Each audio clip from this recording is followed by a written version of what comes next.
Welcome back to the Mustang Blueprint. I'm Alex. And I am Avi, a recent alumni, but I'm not that old, you guys. We have here today Ashton Ayres, and he is the president of the Student Association. We're so excited to have you here. Thank you so much. Thank you for having me, but just to clarify, I'm the graduate assistant for the Student Association. Oh, I'm sorry. You know, just so many hats. Oh, yeah. I mean, I was at one point, though. That was back in 2022. I served from 2022 to 2023 as the student body president. That's awesome. So yeah, actually we're going to be talking about today how to start a club on campus and how you can get more involved on that. How did you get to become the president? Well, I have probably the most unusual experience with that. I started out as a freshman in fall of 21.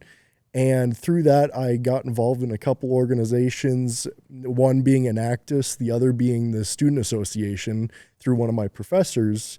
And during that time, I got a little bit of experience as a senator, and I was told, hey, why not run for president during my freshman year of all things? And out of that, the night before it was due, I decided I'd put my hat in the ring, and I was the only one who applied.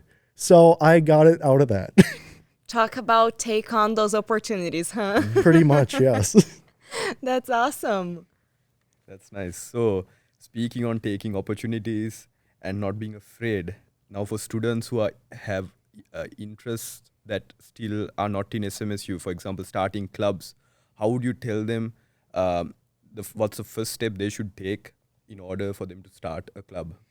I think the best resource that you can go to when you start out is to make sure you talk to Scott Ewing in the Student Center. He's basically the central hub to all that is student activities. And sometimes he's a little busy because he's a one-man band there pretty much. So I like to take up the advocacy portion of it, and I like to advocate for people to create clubs and stuff like that. But he's basically that central point of contact that you'd go to get things started. Are there any guidelines or rules? Like if I, on my time as a student, decided I wanted to start a club, is there anything specific that as a student I should watch out for or like plan on?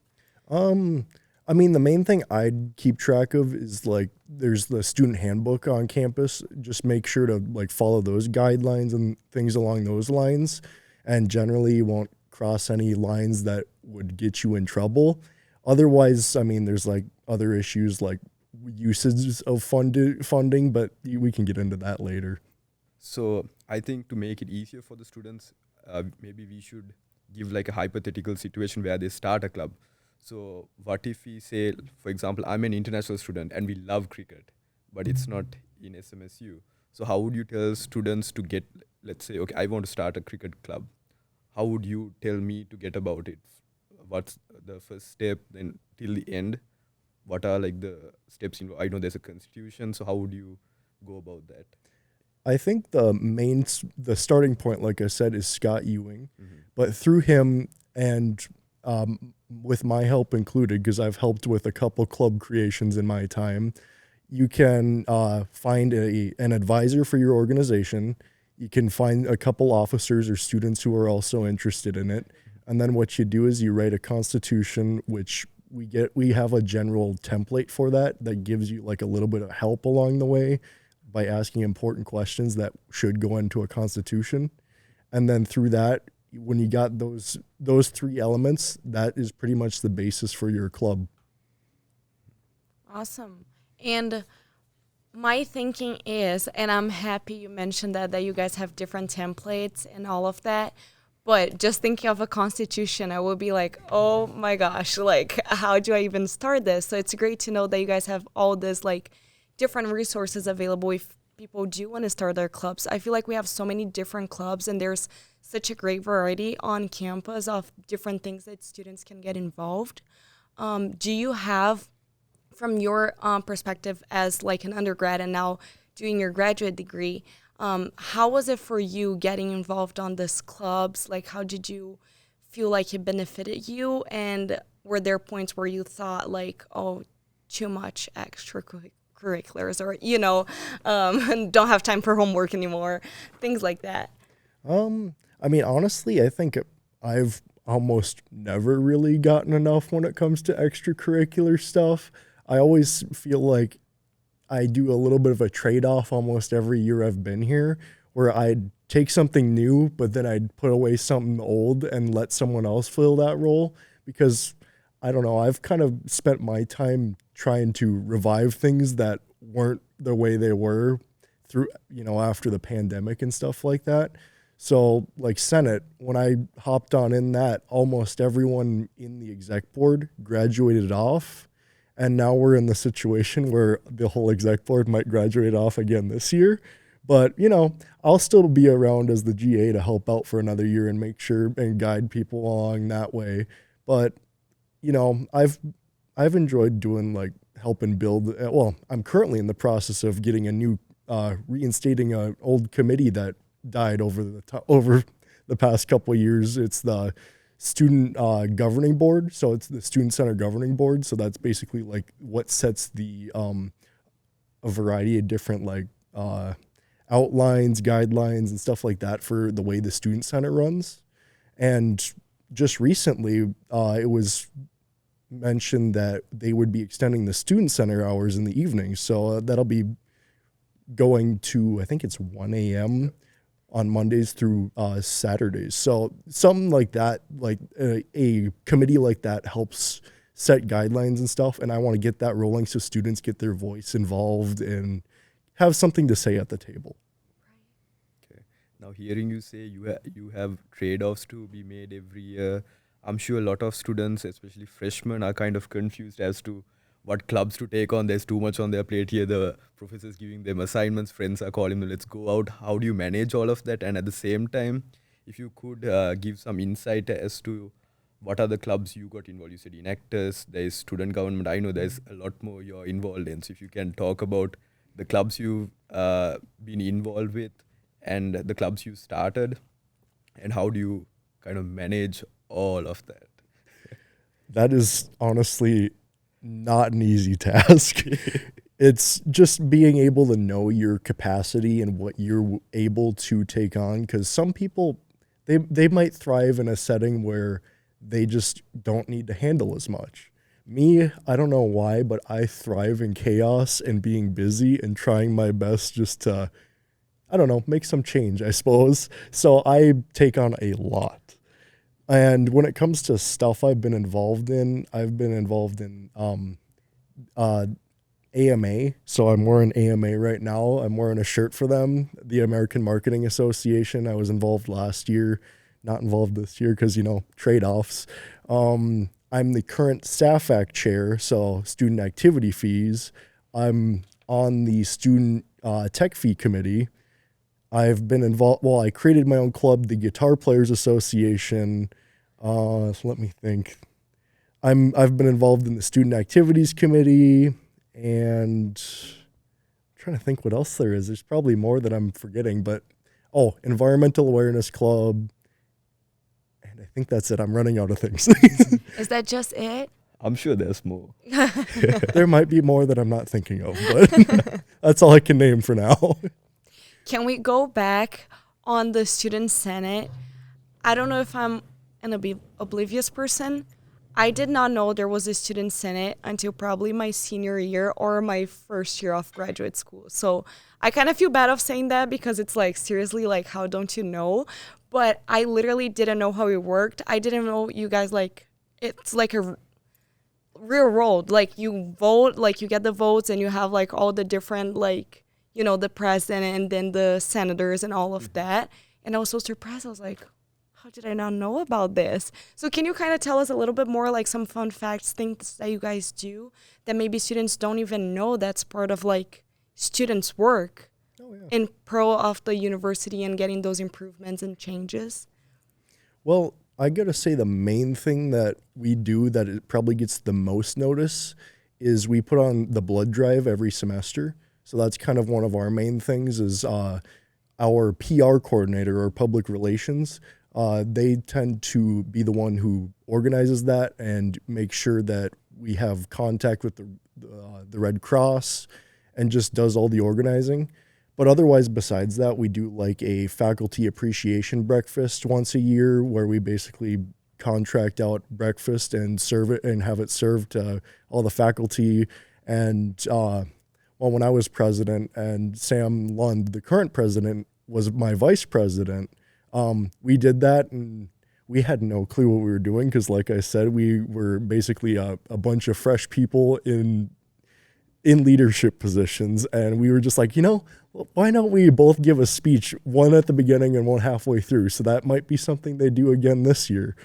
And it's just become a lot of experimenting with things like that, and like how you go about outreach for students, because again, like you said, not many people are aware, and that's kind of an issue if that's the case.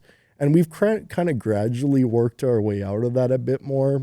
Like I said, COVID kind of really hampered some of that, but even like the president, the student body president, gets to speak at commencement and just all like a bunch of different events that are pretty outward facing, but even then that can cause a little bit of confusion about, well, where is this person at otherwise? You don't really see them on a day-to-day basis regularly unless you know the guy or gal. Right. I think as Mavi said correctly, so I work very closely with the international students, and majority of them don't know what the student government is, and they don't understand that it's the voice of the students. So if you could probably elaborate on the changes the student government has brought to SMSU, and if there is an issue students are facing, what's the process they should follow to bring it up in the student government? Well, I'll just say that all of the meetings that we have are pretty much open, so anyone can come in, witness it, be there at the time. And the meetings currently are Fridays in SC 207 at 3 o'clock. So if anyone wants to stop by and just sit in on a meeting, feel free to. And in the end, if, say, a senator isn't there, you'll probably be asked to proxy and get the experience of being a senator for a day. So you do get that experience, too, if we end up having someone who isn't there. Otherwise, I guess what I'd say when it comes to issues that we've resolved, it's kind of been a little bit slow when it comes to that. But during my administration, the one thing that both Sam, Joe Anderson, one of our senators, and I are very proud of is we helped write a grant to get the outdoor basketball court that was built recently. So that's been one of our most proud achievements that we've gotten involved in. Outside of that, I'm trying to think what else has been going on.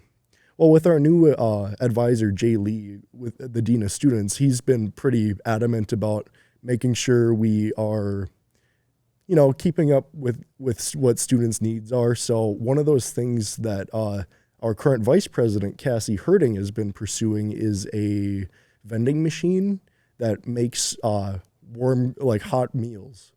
So that's going to be something that hopefully is put in place very soon, actually.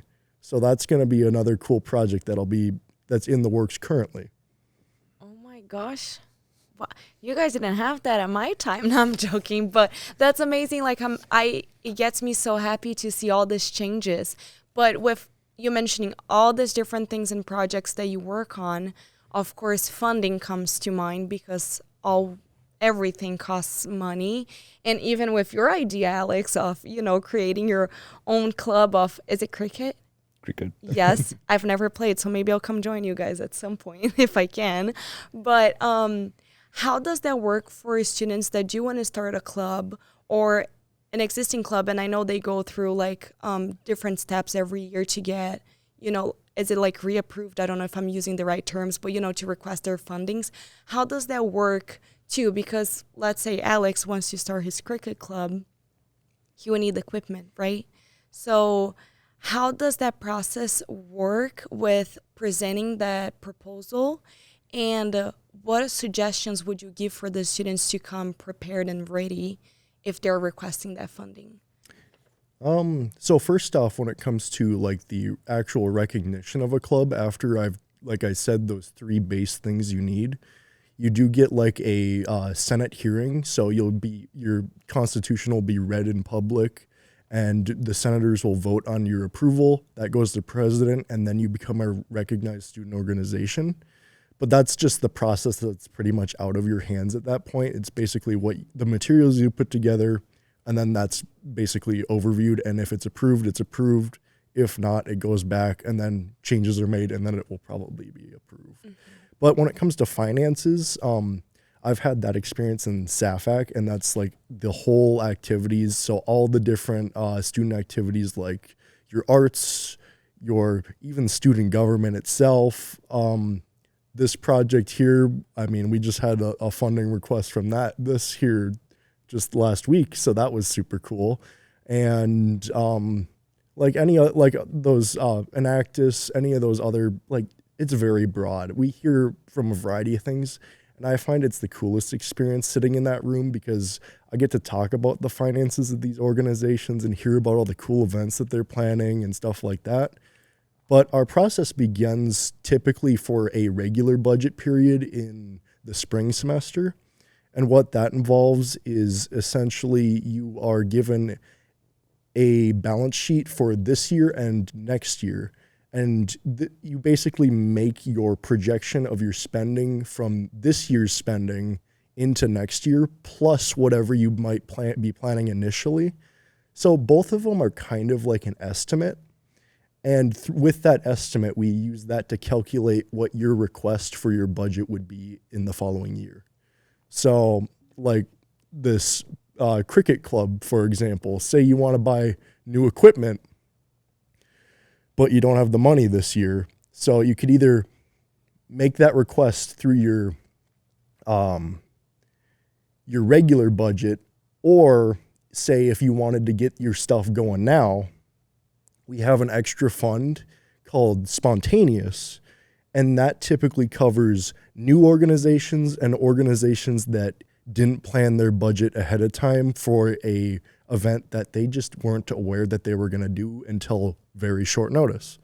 So that's one of our accounts that basically allows us to do spur of the moment fun type things. So it really helps with like getting new clubs up and running and stuff like that.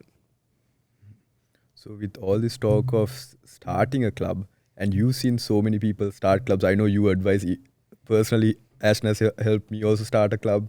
So he has a lot of experience starting clubs. What is the number one mistake you see students do, or something they tend to overlook when starting a club? I mean, I think the biggest jump that you have to get going is basically to have that perseverance just to keep things rolling, roll with the punches, try your best just to get interest. One of the biggest things is probably interest, because sometimes it does take a little bit of time to grow interest in what you do. And that's just a matter of fact. And then the other thing that I'd say it tends to throw people for a loop is writing a constitution. That I'm very well versed in like official verbiage and stuff like that, just to help with like developing guidelines through an actual constitution writing, because I've written like 3 or 4 myself. So just like being aware of like what goes into that and how to best set yourself up for the future without shooting yourself in the foot because you wrote too much or too little. Is there any type of rule on how many people you need to have on the club? Can it be like a 1-person club, by example? You know, like I'm just thinking, like, do you need to start your gathering before you even present to kind of show like, hey, there is an actual interest in starting this, and this is my community. This is the people that have this interest, or I have X amount of people committed to this. From what I'm aware of, the only limit is that they would ask you to have 2 officers in addition to yourself. So that could be basically any ranking officer. And again, when it comes to writing a constitution, you get to decide what your organizational structure looks like. So you could totally do the typical president, vice president, treasurer. You could totally do co-captains. You could structure it any way you want, as long as it meets basic requirements. Otherwise, it's completely up to you. It's your ball game. So how would you tell students, so let's say hypothetical start in the cricket club, how would you get about finding an advisor, finding the treasurer, the vice president? How would you tell them, what advice would you give to them to finding a perfect fit for that club? I think a lot of that comes down to passion. So if you find someone like an advisor, a faculty, staff, admin member even, who really likes that whatever your organization is planning to do, like your cricket, someone, so I don't know, Probably the president. maybe, yeah, maybe the president of the university is like, I really like cricket and I like what Alex is doing when it comes to making cricket club. I want to be his advisor, although I don't know if he has much time for that, if I'm being honest. That's true. But theoretically, Yeah. theoretically, yes, that could happen. And then, I mean, honestly, the easiest way to go about it is when I made my guitar club, I just talked with people I knew who played guitar and stuff like that. And then I was just like, hey, would you want to be my vice president? I'm not going to ask you to do much of anything right now. I just want someone who is actively committed in this organization and what we want to do. And I know you are because you play guitar. So I want you to be my vice president. And then that's pretty much that. And then if you want, and if they are willing to, you can definitely ask them, hey, would you be willing to assume this role in addition to whatever you're currently doing as vice president? So I could say, hey, would you be willing to help me fill out the SAFAC budget as part of your role's responsibilities? And they'd probably say yes. Is there anything you wish you knew before you started your own clubs? Something you would tell students? If you're starting yours right now, this is something you need to know. I mean, honestly, we've covered a pretty good amount of that. I'd say all the information I've pretty much talked about, just all the whole guidelines, talk to these important people, Scott Ewing namely. And if you see me in the halls, me, but I don't know if, depending on how long I'm here for, one more year probably after this one, it'd probably be Scott Ewing as your best bet unless he retires. There you go, Scott. Hang on a little bit longer with us so we can start lots of new clubs yet, right? Can we do a call out for people that do want to get involved with Senate, right? Because I think a big part of like clubs, it's also the retention and the whole process of, you have this whole senior class graduating, and how do you process, getting the freshmen coming in and have them taking on this leadership role? So what are ways that students can get involved with the Senate other than, of course they can come to the sessions and listen and kind of participate maybe as a senator if someone's missing, but what are other ways that they can slowly get involved to see if that's something they actually like and hopefully stick around? I'd say one of the primary ways that you could get involved really quickly is we have 4 active committees on Senate. So that would be our student, university and affairs. There's our communications, our diversity and inclusion, and then our finance and special issues. So each of those are run by a senator who chairs it, and they are allowed to have anyone from the student senate or student association on it. And because anyone here is a student on campus, you are automatically a member of the student association because we're the student government. I like to say we're the grandfather of all clubs. Everyone's in it. And then you're able to express any issue you have there. But besides that, one thing that the president of the student body gets to do is they get to appoint members to the different university committees as well. And there's a broad swath of those on campus that many people aren't aware of either. Namely, one being the Student Tech Fee Committee, which I'm on already. And through those, you get to express the voice of a student in a atmosphere that is made up of students, faculty, staff, admin. It's just a cool experience that you can put on a resume too. It's a resume builder because, I mean, when I talk about my experience in SAFAC and Tech Fee Committee, I get to say I helped allocate $250,000. That sounds impressive when I put that on a resume, doesn't it? Yeah, it does.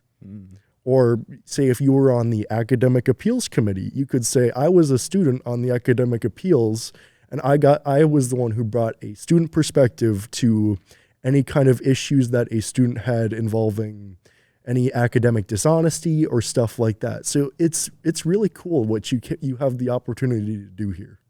You mentioned like anyone who's a student of SMSU can be a part of Senate. So just to clarify, does that mean international students, online students, regardless of your status, as long as you're paying fees, anyone can join? Absolutely, anyone. We just recently got an online student this year actually to participate as a senator. So that's been a unique experience. I mean, sure, it has its little hiccups where we got to figure out how to run a Zoom call while also all these other things that are going on at once.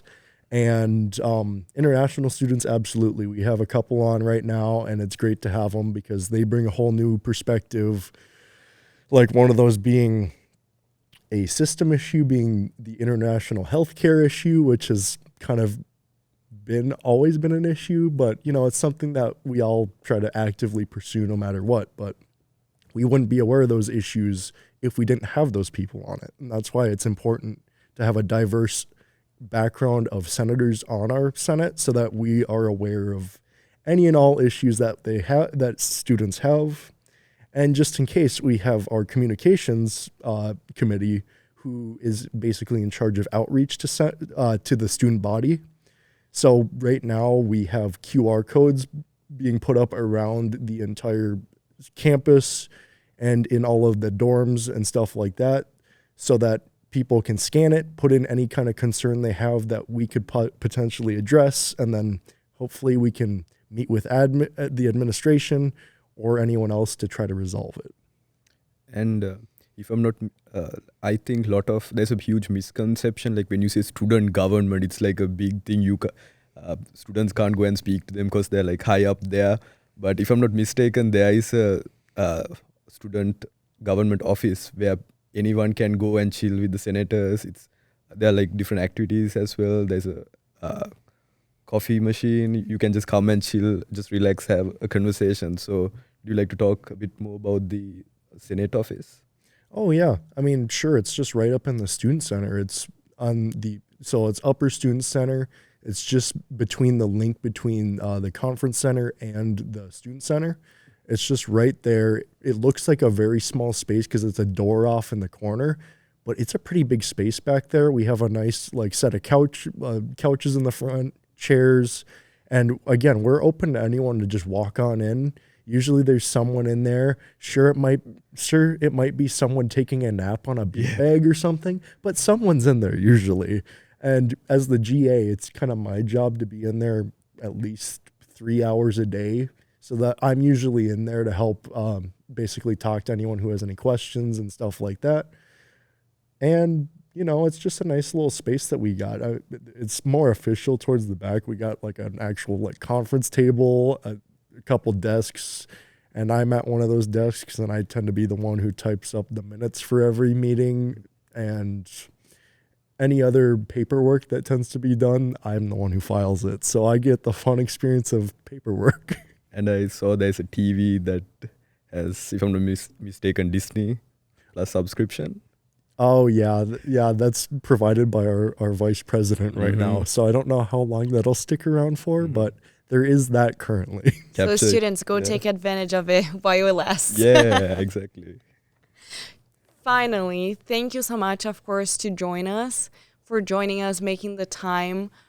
But to conclude all this amazing episode, if you have a piece of advice to give to any student that either wants to take on, join a club, take on leadership roles, or even start their own club, what would it be?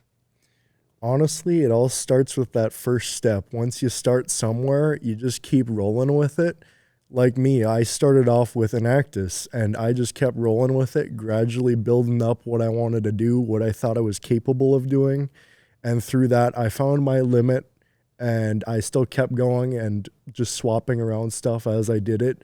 And, just figuring out, sure, I might not be as interested in this anymore, but this sounds interesting. It's all about opportunities and making sure that you are meeting what you want to do and not just like what other people demand of you. You got to make sure that you are evaluating what is important to you as well.